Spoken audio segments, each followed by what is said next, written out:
سب سے مشکل مرحلہ زندگی کا جوانی کا ہے۔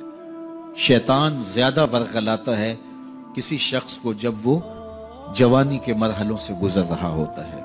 تو جس کی جوانی خیریت کے ساتھ گزر گئی اور اس نے اپنی جوانی کے تقدس کو محفوظ رکھ کے منزل تک پہنچا لیا، اپنی عصمت کے جوہر کی حفاظت کی، اپنی آبرو کو لٹنے نہیں دیا، اپنی آنکھوں کی شرم و حیا پر پہرے بٹھائے اور آنکھ کو برباد نہیں ہونے دیا اور اپنی زندگی کے تقدس کا پہرا دیا، تو جو جوان اپنی جوانی کو خیریت کے ساتھ گزار گیا۔ کسی نے کہا تھا نا، کتاب زیست کا ایک اور باب ختم ہوا، شباب ختم ہوا، ایک عذاب ختم ہوا۔ تو جوانی جس کی منزل تک پہنچ گئی خیریت کے ساتھ، عافیت کے سائے میں۔ مشکل تو بڑا ہے جوانی کو منزل تک لے جانا، خیریت کے ساتھ، داغدار نہ ہونے دینا، جوانی کے تقدس کو رسوا نہ ہونے دینا، عصمت کے جوہر پہ کالک نہ لگنے دینا، خواہشات کو غالب نہ آنے دینا۔ آسان کام تو نہیں ہے، مشکل کام ہے، لیکن اگر کوئی مشکل کاٹ گیا، جوانی کے تھوڑے سے ایام میں گزار گیا، اللہ اکبر۔ حضرت شیخ خطلی کہتے ہیں، داتا گنج بخش علی حجویری علیہ رحمہ کے مرشد ہیں، الدنیا یومن ولنا فیہا صومن۔ وہ کہتے ہیں دنیا ایک دن ہے، ہم روزہ رکھ کے گزار رہے ہیں۔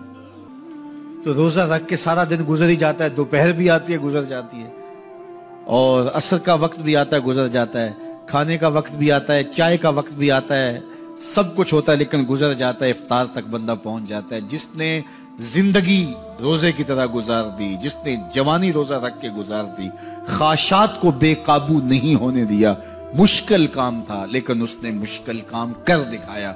اجر کتنا بڑا ہے، سنیے اللہ کے محبوب کی زبان سے سنیے۔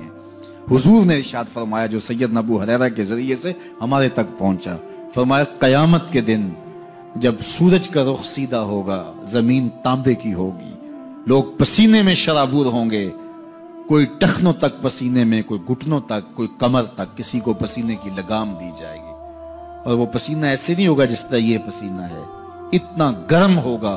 ابن رجب حنبلی کہتے ہیں اس پسینے کا ایک قطرہ اگر احد پہاڑ پہ ڈال دیا جائے تو وہ پگھل جائے، اتنا گرم ہوگا، بدبودار اتنا ہوگا، ایک قطرہ دنیا پہ ڈال دیا جائے، انسان کیا جانوروں کے دماغ بھی پھٹ جائیں، اس پسینے میں لوگ شرابور ہوں گے۔ لیکن جس نے اپنی جوانی کو عافیت سے گزارا ہوگا، کل قیامت کے دن جب کوئی سایہ نہیں ہوگا، اللہ اس جوان پر اپنے عرش کا ٹھنڈا سایہ عطا فرمائے۔ وہ شخص جس کو کسی عورت نے دعوت گناہ دی اور وہ صاحب منصب تھی، صاحب جمال تھی، اور اس نے یہ کہہ کے یہ خواہش، یہ آرزو مسترد کر دی، انی خاف اللہ۔ اسی طرح کوئی عورت ہے تو اس نے اپنے تقدس کی حفاظت کی، اپنی آبرو پہ پہرا دیا اور کسی پیشکش کو ٹھکرا دیا، تو فرمایا قیامت کے دن جب کوئی سایہ نہیں ہوگا، اللہ اسے بھی اپنے عرش کا ٹھنڈا سایہ دے گا۔ کیسا سخت دن ہوگا، اور وہ کس اعزاز میں ہوگا، کس تکریم میں ہوگا۔ یہ تو 4 دن 10-20 سال ہیں، اور وہ 50,000 سال کا ایک دن۔